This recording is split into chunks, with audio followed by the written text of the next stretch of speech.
la colega Patricia Núñez. Gracias, señor presidente. Compañeros y compañeros legisladores, Ayichishi, Xunapaita Cupani, Xungumanta, Taita Dios, Bendiciachu. Quisiera responderle al asambleísta Ruiz y decirle que ya supérelo, asambleísta, supérelo, por favor. Recuerde usted que durante este año hemos hecho más de 37 leyes, hemos trabajado como debe ser. Sabemos cómo actúa cierto grupo suyo del Pachacute y no estamos de acuerdo. Y no se venga aquí a justificar su voto. No justifique ese voto, señor Ruiz. Vaya y hágalo con la ciudadanía. A ellos tiene que responderles, a ese pueblo ecuatoriano que está sufriendo. A ellos tiene que responderle, asambleísta Ruiz. Continúo, señor presidente, con mi discurso. Luego de 100 años de vida republicana, este recinto legislativo lleva a cabo el juicio político de la historia. Hace un siglo, en condiciones similares, la plutocracia bancaria pretendió perennizarse en el poder, pero la fuerza de nuestros trabajadores resistió el autoritarismo. En palabras de Joaquín Gallegos Lara, ante la acometida de los obreros, la policía se vio obligada a repeler la agresión con las armas, siendo secundada por el ejército que entonces se distribuyó en la ciudad. Así se reprimió a los obreros. Al parecer, el proyecto político del gobierno de la banca tiene dos objetivos: repartirse el erario nacional entre los grupos oligárquicos y arremeter contra quienes ejercemos oposición política, sea por la fuerza de las armas o por el uso ilegítimo de la justicia para encarcelar a sus detractores. Por eso estamos aquí, los representantes del pueblo, herederos de la rebeldía de los obreros asesinados, ejerciendo nuevamente un mecanismo constitucional y político para decirle a usted, presidente Guillermo Lasso, representante adoptado de la banca, que nuestra patria y nuestra dignidad no está en venta, que nosotros como legisladores en este hemiciclo vamos a juzgar su responsabilidad política por la corrupción de su gobierno.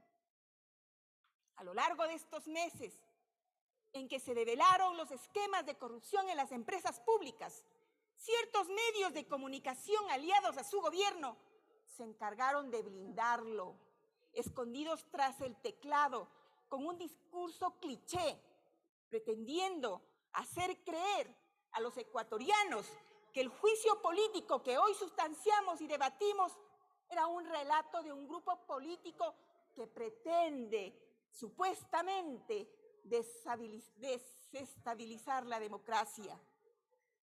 Presidente, con voz firme le digo, el único responsable del fracaso de su gobierno es usted mismo.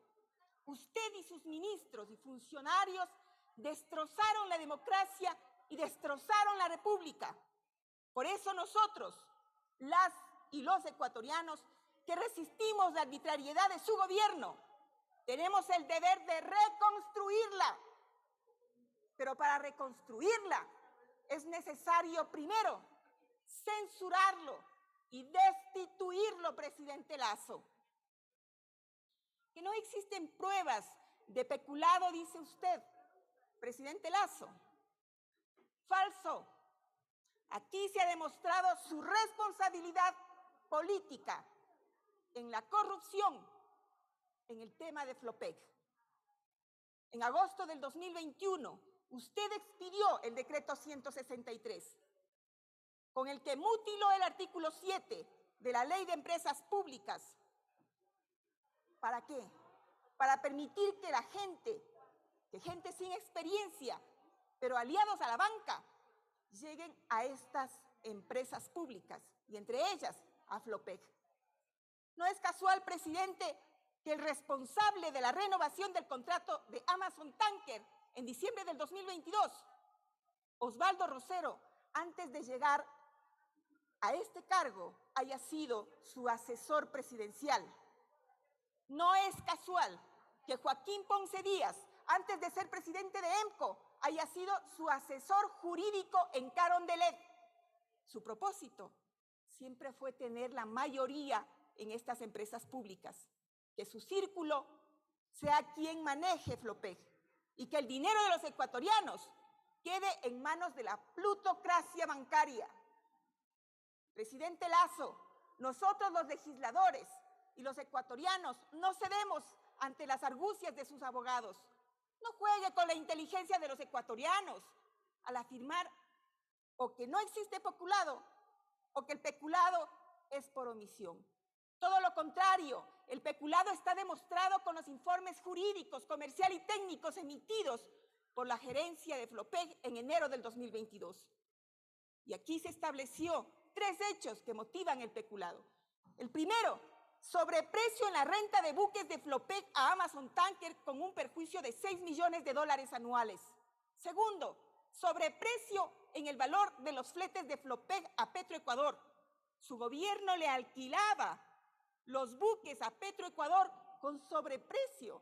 Ese sobreprecio beneficiaba a particulares. Tercero, sobreprecio en las comisiones que percibían los brokers por ubicar fletes a Amazon Tankers. Negocio redondo. Mientras desgranaban las arcas del Estado, favorecían a terceros privados. Ciudadanos que nos escuchan, esto tiene un solo nombre y es peculado. Peculado.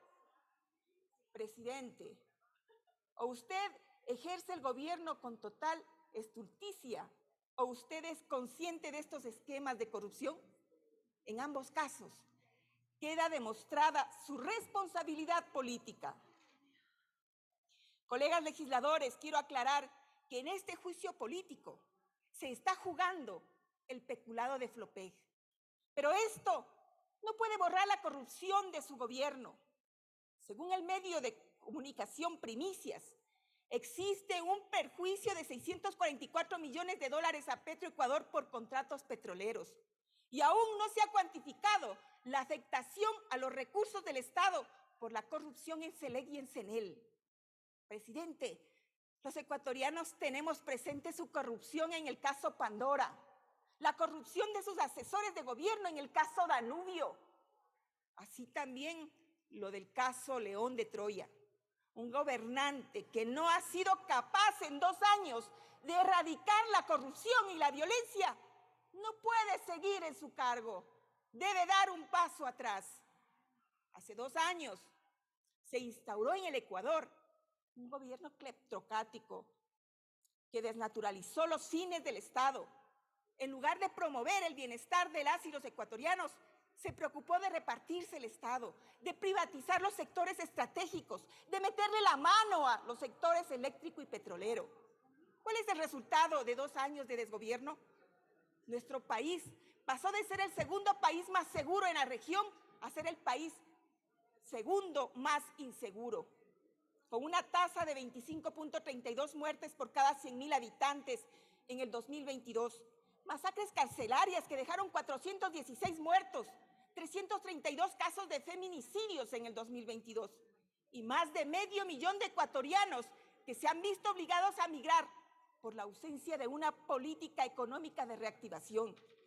Este es el Ecuador del encuentro del presidente Lasso. Hambre, pobreza y desigualdad. Solo por recordarles, durante 10 años fuimos el segundo país con mejor infraestructura vial en Latinoamérica.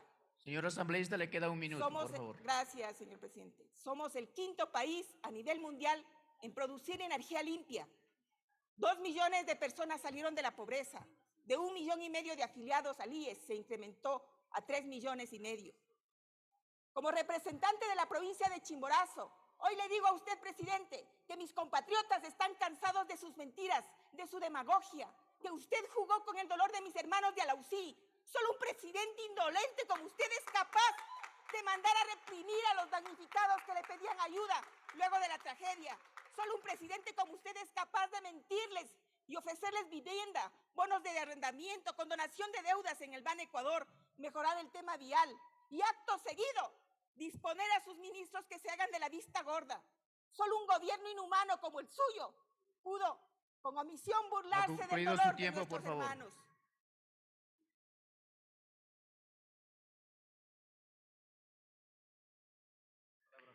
Tiene la palabra el asambleísta Jorge Pinto.